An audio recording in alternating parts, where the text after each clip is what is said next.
This week on Twende, we are coming to the end of our Kajiado journey and we have saved the best for last. Our journey continues around the other side of Shompole Mountain, a spectacular view with a waterfront on the other side. Did you know that one of Kenya's major rivers ends its journey here? Hapa ni Lake Natron, border ya Kenya na Tanzania. So ukiangalia hawa watu, hawa ni watu wa Tanzania wenye wako kwa mpaka. Like veins in a body, these waters drain into Lake Natron. I meet the beautiful people who call this place home from both sides of the border. And the beautiful flamingos cap off this amazing journey.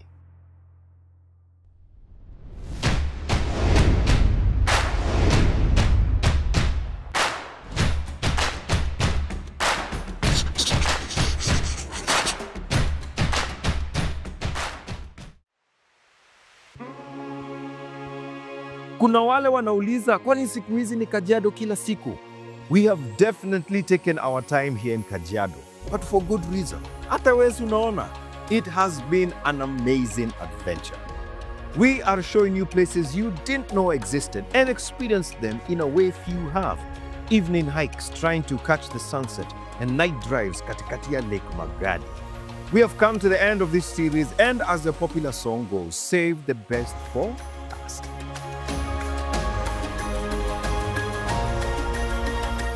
Last week, we climbed the Shompole Mountain, showed you Mount Oloika, and we have also shown you two of the great lakes in this region, Lake Naskiaengida and Magadi. Today, we want to take you to the third one.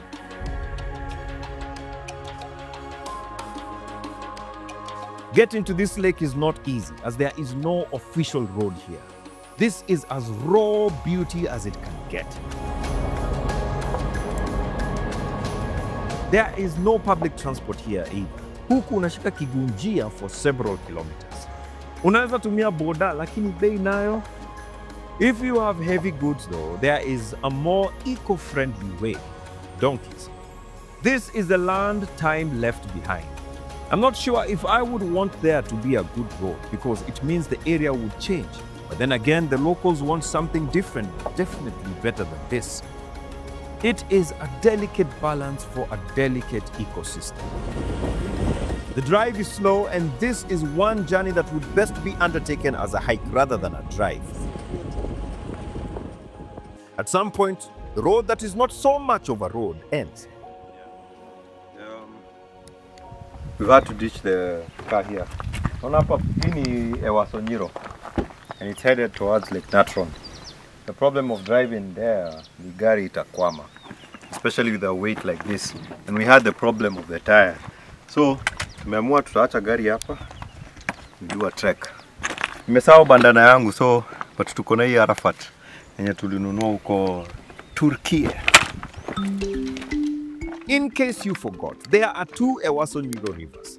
There is Ewaso Nyiro North, which we saw in Nyahururu at Thompson Falls. It starts in the Abaderes, which drains into the Lorian Swamp at the border of Garissa and Wajir. This is the Ewaso Nyiro South River. It starts in the Mau region in Kajiado's neighbor, Narok County. Southern Kajiado is very dry with few sources of fresh water.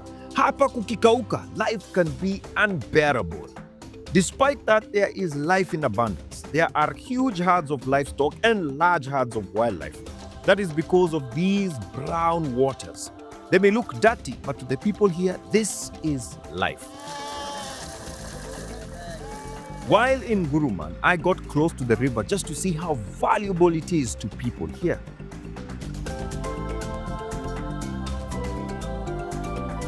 Every few years, something remarkable happens to this river.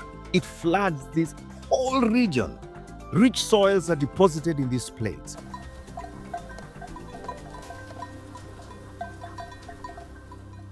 Just like in Olkiramatian, the land here is transformed into lush meadows, and the extra waters create the Shompole swamp.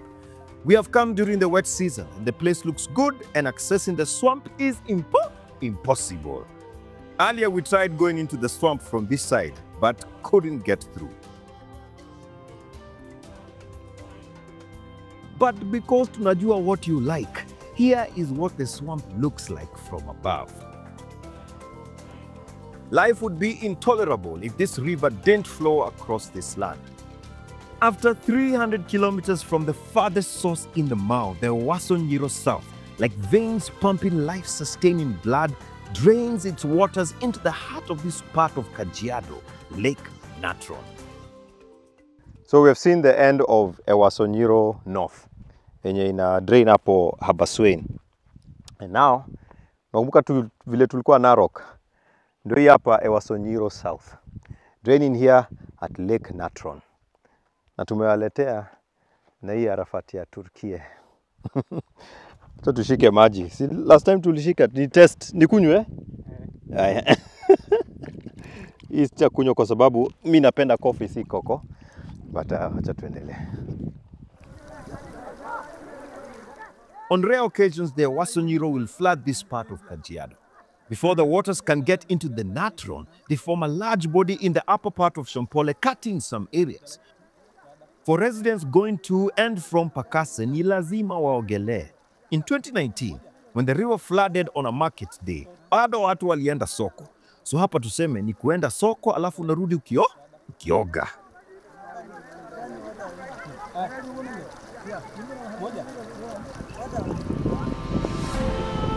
River mouths are usually very hard to get to, and this one is no exception.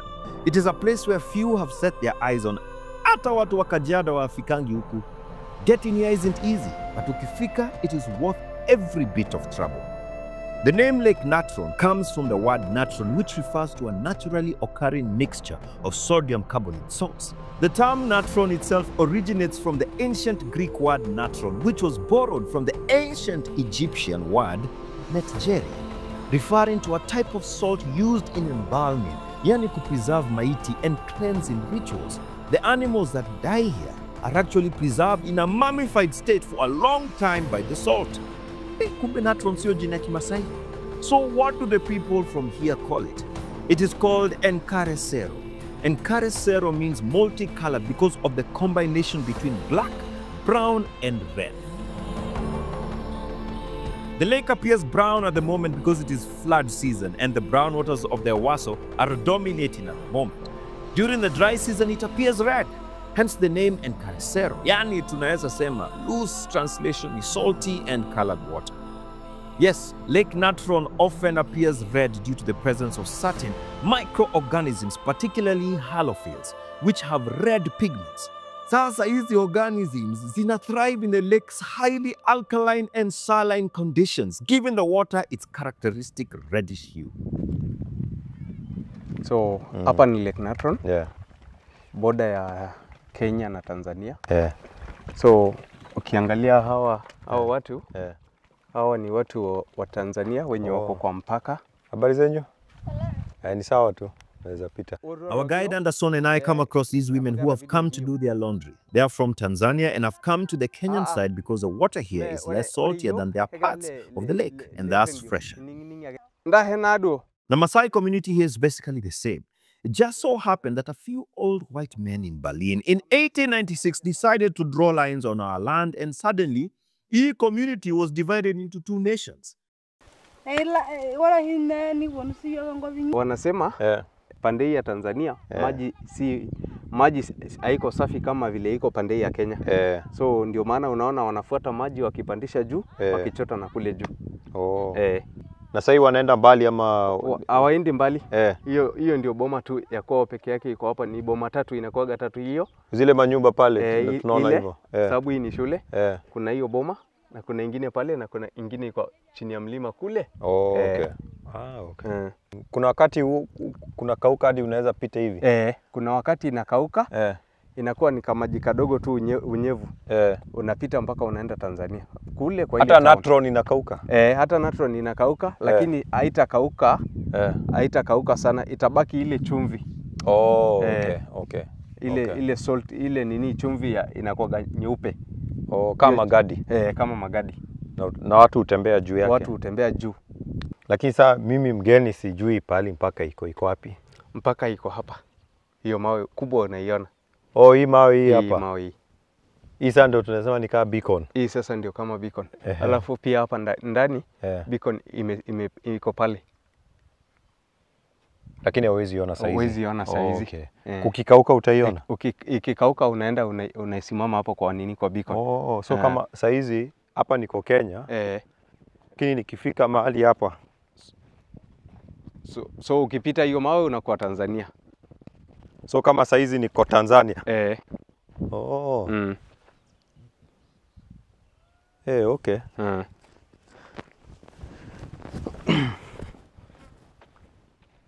Kwa hivyo mpaka hapa watu ni kwa map ndio imechorwa, lakini watu tu unapita tu. Watu tu wanapita. Naona hao wanabeba nini na wanaenda kufanya nini? Hawa wanaenda kufua na wanaenda kuosha shuka zao. Kwa hivyo maji ya Kenya ndio inaosha vizuri. Bari, mzuri sana. Tanga sagana do yongala ye. Kichwa, pokea kichwa. Kichwa. Wacha ni. Kala ye. Chuba. So umesema beacon ndio hii hapa, si ndio? Na inakata hivi. So inakata Natron, So nani ndio ako na sehemu kubwa ya Natron? Ni Kenya ama ni Tanzania? Ni Tanzania ndio iko na pande kubwa. Lakini maji inatoka wapi? Lakini maji imetoka Kenya. Na msikie hivyo bana, watu wa TZ. Tunawapenda lakini ujue. From this point at the border, one gets to see this region's famous mountain at distance, rising above the clouds at almost 3,000 meters, Oldonyo Lengai in Tanzania.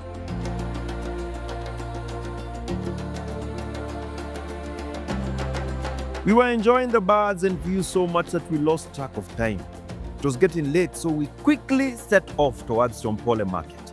Plan yetu ilikuwa to pass through and eventually get back to our insect-infested lodge in Oloika to sleep, or at least to try.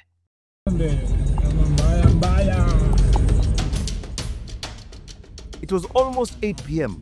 There are no street lights, no signposts, no cars, no properly marked roads, little mobile network, so definitely no internet. Everything was set up to fail us in our mission to get back to Oloika. And of course, we got lost. On our way back to Oloika, tumepotea njia. Instead of going left, we went right. Na tukajipata hadi simu inaanza kutu welcome to Tanzania. Luckily, tukasema we can't keep going this way because the road doesn't look familiar. Wacha tusimame, we turn back. Alafu we flag down a boda rider. Hata karibu aanze kutucheka. Akasema tumepotea kabisa. Luckily there was someone who was going back in that direction, and we agreed ataturudisha. Aturudisha where instead of going left we went right, tukarudi hapo. And now the road that we're using now, it looks familiar, but that was like 20 minutes away. We had to go back and start the journey again from that point that we went wrong. So hopefully we are on our way. Lakini ni ile barabara mbaya, especially kuna places maji lazima tuingie. Now we do not know how deep it is. During the day you can navigate easily, but we'll keep you posted. Finally, we made it back to that fateful junction where we took a wrong turn. We could breathe again. Hey, we made our way back to Oloika, and I was relieved to go fight the critters of the night again. Back at the same accommodation, not too excited about that, but there's some new developments. Tumepata net. Hii by the ukarabati. Tumepata kutengeneza net. We also have mosquito coils, and this is also not our first rodeo here. Yesterday, sikulala. Hopefully today I can get some good night sleep. I've seen some spiders here and there. But now I tarajia that I am not their main target. Now they are here to work with me to eat the mosquitoes and me to fight them towards them. Morning came. The sunrise welcomed us back to the rough roads as we headed from Oloika to Magadi. We needed to cross through the middle of the lake again, but at least this time, ilikuwa mchana. the views were amazing.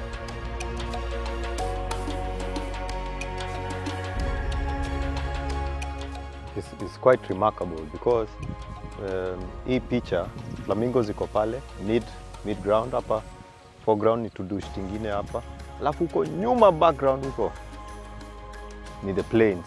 And there's something very unique this time of the year, juu kumenyesha and it is much greener. So the colors are very vibrant. You have pink, you have green, you have brown, you have this silver-like element because of a reflection of the sky. It's very calming to be in a space like this that makes you feel small but also significant. We've been saying that a lot of times. And I've also been made aware that there are these springs that are coming from up here that are feeding the lake. Kiona imagine teremka.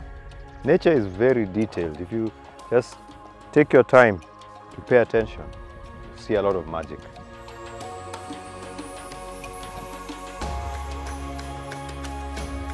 And with that, our epic journey in Kajiado was over. Kajiado is a land of contrast, from historical views of Olor Gesaile, the salty lakes of Magadi, to the arid plains of All Kiramatian, the green forests of Guruman, the shrubs, the terrible roads from Oleika with epic views of Mount Shompole, capping it off at the brown waters of Ewaso Nyiro, and not to forget the white waters of Entasopia.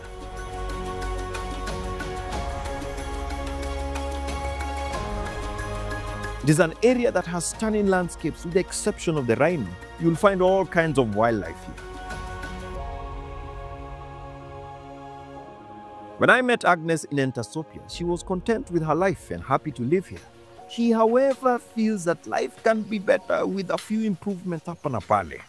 Unajua saa zingine vitu kaa stima na barabara zikija, uanga zinaharibu watu, uanga hiyo sehemu inabadilika. Uogopi watakuja sasa, chakula sasa itakuwa free, maji itakuwa free, ama unaona kaa barabara nasema ikuja maisha inaendelea vizuri. Hapana. Yeah.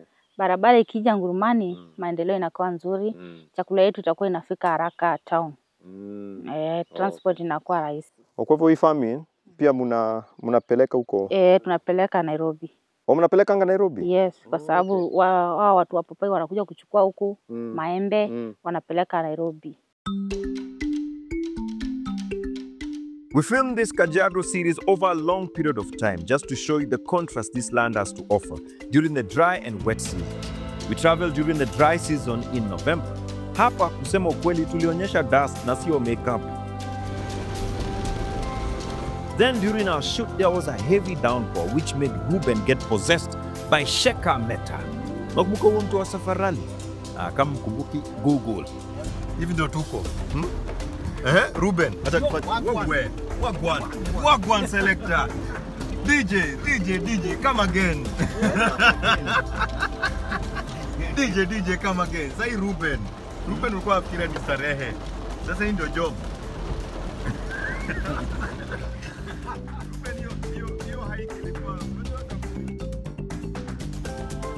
This place has remained untouched and provides the raw experience. The road to Nguruman from Magadi is bearable, even for a small car. We noticed this with a number of pro boxes we came across. However, the road to Shompole is something else. Even the daring pro boxes were nowhere to be found. When it comes to accommodation though, there aren't many options, let alone good ones. When in Nguruman, we slept at a hotel called Stopover. It's decent. At this point, I just want somewhere to clean up. When visiting Shompole, we slept at Oloika. This was a community lodge which wacha tuseme tu. Ukiwa na skills za kuua wadudu, it will be an added advantage. Kama uko na uzani kiasi, there are nice lodges that cater for a comfortable stay. You, however, have to make prior bookings and be sure they will dent your pocket. I really have enjoyed my time here and can't wait to come back and hike Nguruman.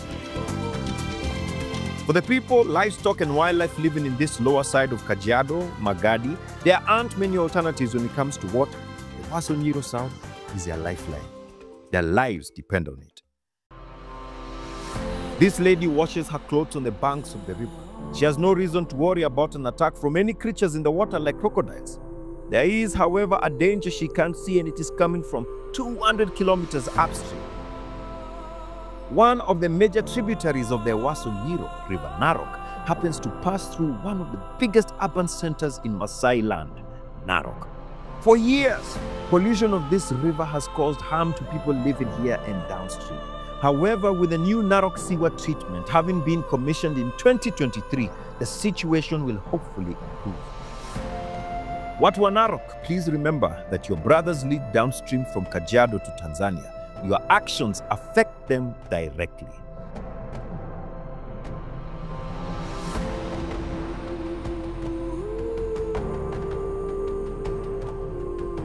There are plans to transform this road to a tarmac highway from Magadi town to Narok, creating a shortcut to Mara. This will definitely have an impact on this remote part of Kenya. As to whether it is good or bad depends on who you ask. There are those like Agnes who feel that a change would be good. This place has the vibes of a lost world. Modernity has stayed away. Many people still live in traditional houses and carry on a traditional way of life. The culture is strong and children still greet their elders in the traditional way.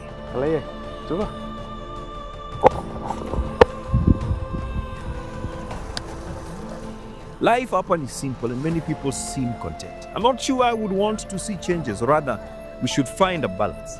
Hapo katikati.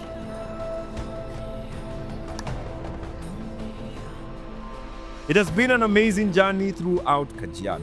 Hii land, iko na contrast, iko na beauty, iko na scenery. From wild open spaces to a mega factory besides a majestic lake. From watching wildlife in the plains to secret hideouts that bring you close to the wildlife. Tall waterfalls, chirpy birds, tough mountains to climb, and best of all, manze, watu hapa ni wasupu. Welcome to Shombole.